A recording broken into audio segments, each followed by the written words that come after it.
क्या आपको पता है भारत ने लास्ट 3 साल में कितना सोना खरीदा होगा? 173 टन्स।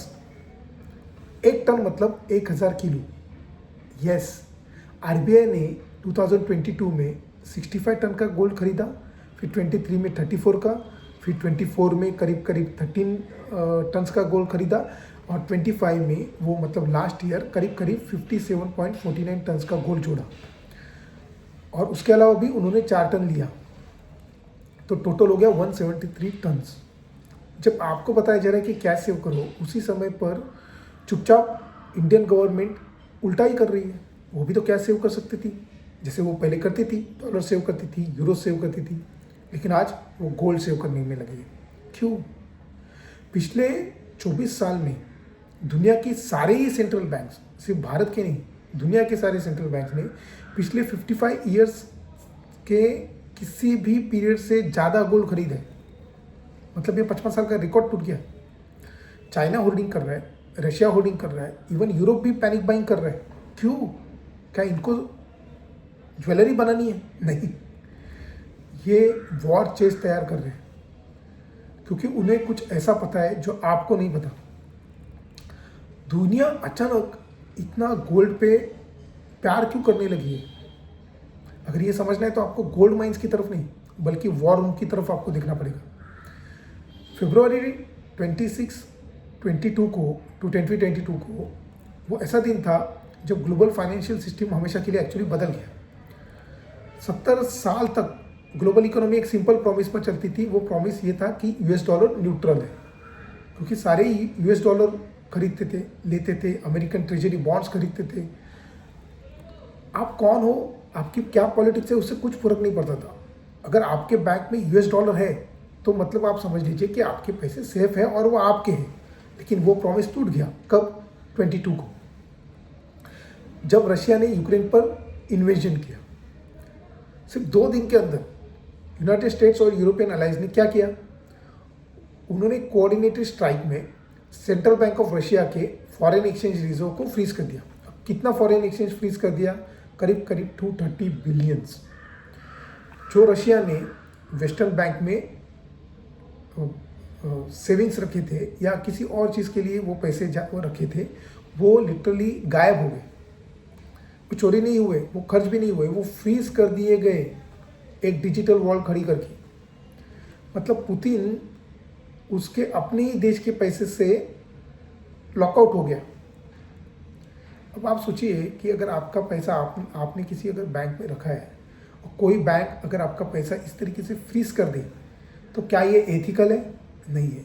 क्या ये किसी भी मोरल ग्राउंड पे बैठता है? नहीं। क्या ये एडवाइजेबल है? नहीं।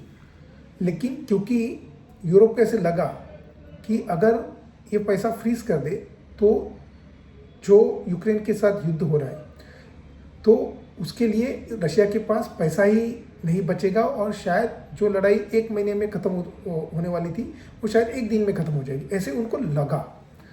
सही, आम आदमी को भी ये स्मार्ट सैंक्शन लगा। लेकिन दुनिया के लिए और दुनिया के गवर्नमेंट्स के लिए, जितने भी गवर्नमेंट्स हैं या दुनिया के जितने भी सेंट्रल बैंक्स हैं, वो सारे लोग इन सब चीज़ों को देख रहे थे, और उनके लिए ये हॉरर स्टोरी थी।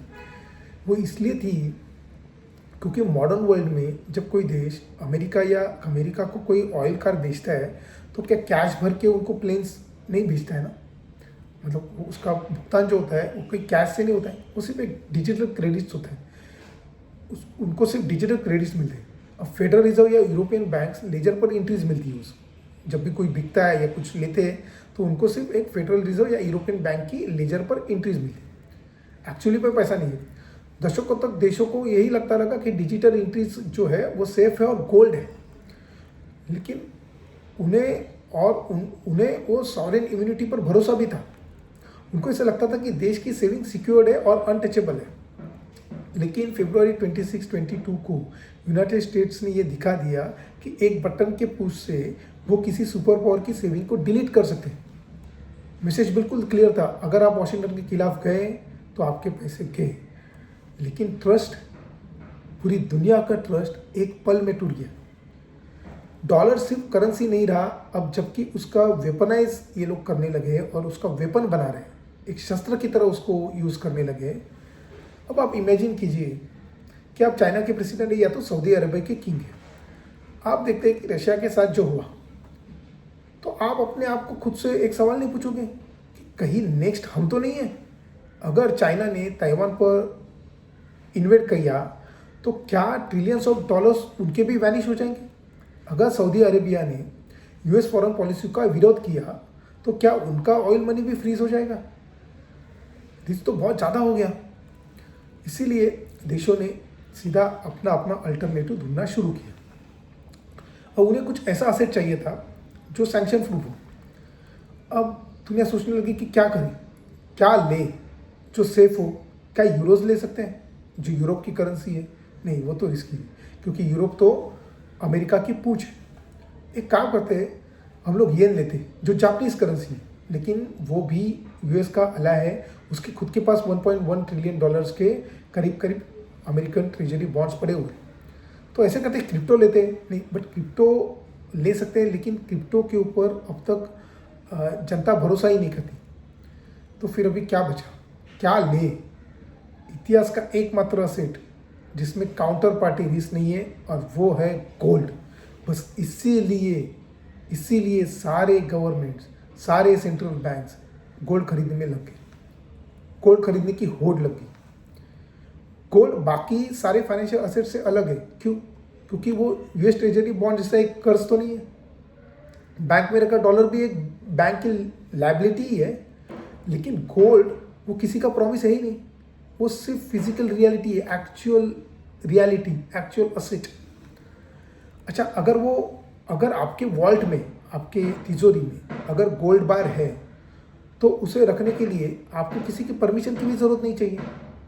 जैसे डॉलर्स के लिए कुछ रिस्ट्रिक्शंस है या यूरोस के लिए कुछ रिस्ट्रिक्शंस है, ऐसे गोल्ड रखने के लिए आपको किसी भी चीज़ की परमिशन नहीं चाहिए, किसी भी देश की परमिशन नहीं चाहिए। ना वो हैक होता है, गोल्ड हैक होता है क्या? नहीं होता। अगर न्यूयॉर्क में किसी ने अगर सोचा कि कंप्यूटर द्वारा, जैसे रशिया का हम लोगों ने जो पैसा है फ्रीज कर दिया या डिलीट कर दिया, वैसे गोल्ड के साथ हो सकता है क्या? नहीं हो सकता। या कोई पॉलिटिशियन द्वारा उसके ऊपर कुछ सैंक्शंस लग सकता है कि नहीं लग सकता है। और सबसे इंपॉर्टेंट, सेंट्रल बैंक उसे प्रिंट नहीं कर सकती।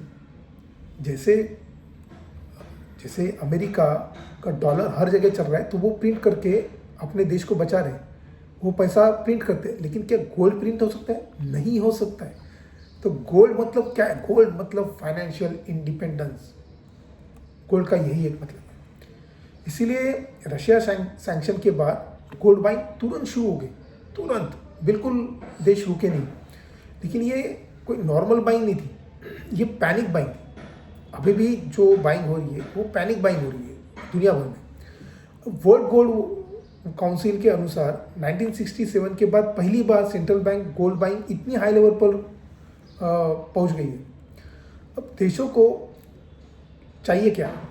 जो भी कोई कैपिटल वो किसी बैंक में डालते हैं तो उसके ऊपर उनको रिटर्न्स मिलते हैं। आज उनको रिटर्न ऑन कैपिटल नहीं चाहिए, उन्हें सिर्फ रिटर्न ऑफ कैपिटल चाहिए। मेरा कैपिटल आप वापस करो, मुझे आपसे कोई रिटर्न नहीं चाहिए। बस इतना भरोसा आप दे सकते हैं क्या? वो नहीं दे सकते, क्योंकि उन्होंने रशिया के पैसे फ्रीज कर दिए। बस यही एक चीज़ है जिसकी वजह से ये भरोसा टूट गया। पहले कई देशों का gold London bank of England या न्यूयॉर्क के फेडरल रिजर्व में रखा होता था, उसका भाड़ा भी देना पड़ता था। अगर भारत ने लंदन वॉल्ट में या बैंक ऑफ इंग्लैंड में अपना गोल्ड रखा है, क्योंकि यहाँ पर इतना इंफ्रा है नहीं जहाँ पर हम लोग गोल्ड रख सकते हैं, चोरी होने के चांसेस होते हैं या और भी दूसरी चीज़ें, तो उसके वजह से काफ़ी देश लंदन में रखते थे। उनको ये लगता था कि वो सेफ है, लेकिन वो रखने के लिए उनको उसका भाड़ा देना पड़ता था, रेंट। मतलब आप आपका गोल्ड वहाँ रखो और आप ही भाड़ा दो। मतलब इन सब चीज़ों का कुछ मतलब नहीं बनता है, लेकिन वैसा था, वैसा है। लेकिन 2022 के बाद चुपचाप धीरे धीरे देश अपना अपना गोल्ड वापस मंगा रहे हैं। वेस्टर्न वर्ल्ड से निकाल कर उसे अपने देश में लाया जा रहा है। क्यों? क्योंकि वो सेफ है या नहीं ये उनको नहीं पता। किससे सेफ नहीं है? वेस्ट से। वही वेस्ट, वही अमेरिका जिन्होंने रशिया का पैसा फ्रीज कर दिया। हमारा भी कर सकते हैं, आज पैसा फ्रीज कर रहे हैं, कल गोल्ड फ्रीज कर सकते, कुछ भी हो सकता है। इनका कुछ भरोसा ही नहीं रख सकते। ये ऐसा है कि नहीं, जैसे डिवोर्स के पहले कपल तैयारी कर लेते वैसे है। ये वेस्टर्न सिस्टम से खुद को अनप्लग कर रहे हैं जितने भी देश हैं। ये ऐसी एक पैरेलल इकोनॉमी बना रहे हैं जहाँ पर डॉलर ऑप्शनल है और गोल्ड अल्टीमेट वैल्यू होगी। 2022 में डॉलर वेपनाइज करने से शॉर्ट टर्म में रशिया का नुकसान हुआ ज़रूर, लेकिन वो दिन हिस्ट्री में याद करेंगे लोग। मैं आपको बता रहा हूँ कि यही वो दिन था जहाँ पर डॉलर नीचे आना चालू हुआ और डॉलर का डोमिनेंस यही दिन था, उसी वजह से ये ख़त्म हो गया। क्योंकि अब एक बार लोगों को समझ में आ गया कि कोई भी बैंक यूरोप की या अमेरिका की या खुद यूरोप और अमेरिका अब सेफ नहीं है। यहाँ से शुरू होता है बैंक रन, और जब बैंक रन शुरू होता है, जो ऑलरेडी शुरू हो चुका है, तब इससे भी बड़े प्रॉब्लम्स आगे आने वाले होते हैं। और बस यही एक वजह है जिसकी वजह से सारी कंट्रीज़, सारे गवर्नमेंट्स, सारे सेंट्रल बैंक्स गोल्ड खरीद रहे हैं। Thank you so much.